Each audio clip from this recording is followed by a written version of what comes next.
So what I'm trying to say that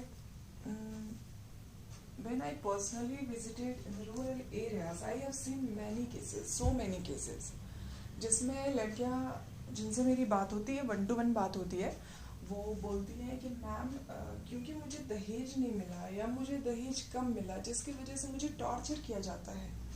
उनके जो in laws हैं उनको मारते हैं, पीटते हैं, हस्बैंड भी मारते हैं, पीटते हैं। तो ये सिर्फ इसलिए हो रहा है कि आप जो हैं बीइंग अ पेरेंट्स, आपको अपनी लड़कियों को भी उतना एजुकेट करना चाहिए ताकि उनके साथ ये एक्सप्लॉयटेशन, ये हरासमेंट ना हो पाए। और इस हरासमेंट के वजह से लड़कियां जब बहुत ज़्यादा प्रेशर में आ जाती हैं तो वो 1 साल, 2 साल, 5 साल के बाद उनको सुसाइड करना पड़ता है। उनको लगता है कि ये बेटर ऑप्शन है। अगर आप जिंदा हैं और आप हर दिन आपको हरास किया जा रहा है या एक्सप्लॉयटेशन हो रही है आपकी, तो उनको ये लगता है कि ये बेटर है कि क्यों ना हम सुसाइड कर लें। तो सर ये क्या क्राइम है क्या? हम अगर लड़कियां हैं तो ये क्या कहीं क्राइम है? या मेरे पेरेंट्स जो हैं, हमारे पेरेंट्स, ये क्या कोई क्राइम किए हैं क्या हम लोग को बर्थ देके? एक तो हमारी शादी होती है, एक तो पेरेंट्स अपनी लड़कियों को देते हैं, दूसरी तरफ उनको अपने ज़मीन को बेचना पड़ता है, अपने जो कैश जो भी हैं लोन लेना पड़ता है, उसके बाद अब शादी होती है, उसके बाद भी वो लोग उनको टॉर्चर करते हैं, लड़कियों को टॉर्चर करते हैं, और लास्ट में उनको फिर अब बोला जाता है कि your daughter is no more now. Why sir? मुझे विथ ड्यू रिस्पेक्ट मैं सारे पेरेंट्स से ये रिक्वेस्ट करना चाहती हूँ कि try to educate your daughter as well, because if they want to know their rights, no one can exploit हर।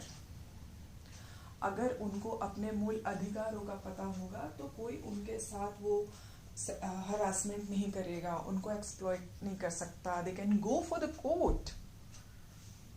बहुत अथॉरिटी है, और हमारी जो ऑर्गेनाइजेशन है हम उनको सपोर्ट करते हैं। हमारी ऑर्गेनाइजेशन काम करती है विमेन एम्पावरमेंट पे।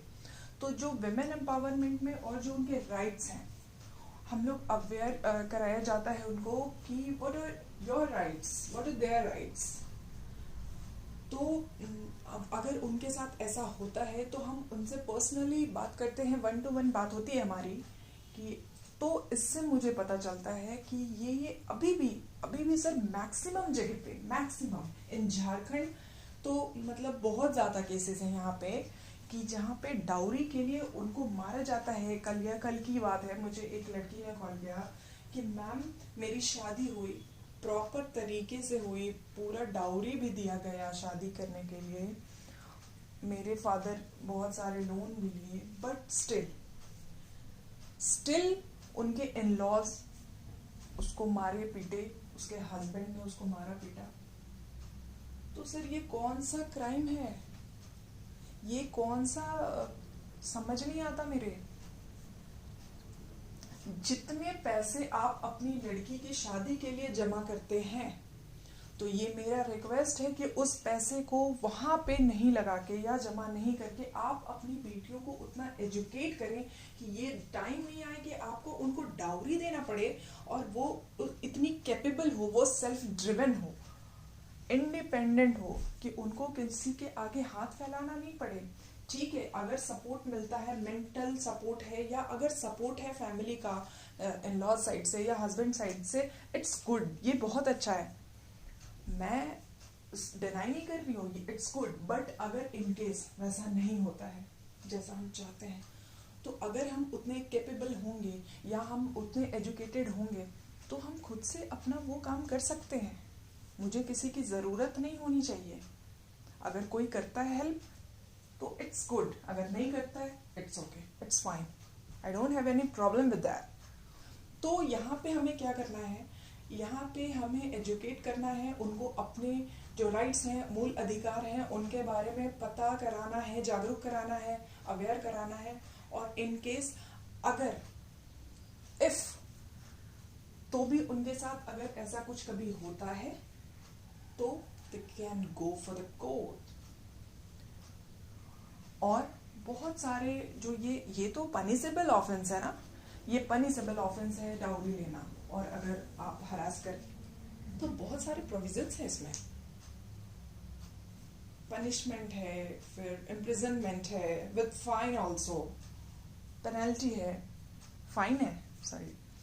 तो हम लोग उस पर काम करते हैं, हमारी ऑर्गेनाइजेशन उस पर काम करती है, हम इसलिए 1-to-1 बात करते हैं। मैं खुद पर्सनली विजिट करती हूँ और 1-to-1 बात करती हूँ। तो बस मेरा इतना है कि डाउरी स्टिल एग्जिस्ट बहुत ज़्यादा, और इसको कम करने का एक ही सिर्फ वन एंड ओनली सॉल्यूशन है, try to educate your daughter, don't be partial. आप जितना अपने लड़कों को पढ़ाते हैं, जितना अपने लड़कों को राइट्स देते हैं, उतनी ही अपनी लड़कियों को भी राइट्स दें। अगर आप चाहते हैं कि आपकी लड़की सेफ रहे, आपकी लड़की के साथ कुछ गलत नहीं हो, तो आपको बीइंग अ पेरेंट से स्टैंड लेना पड़ेगा।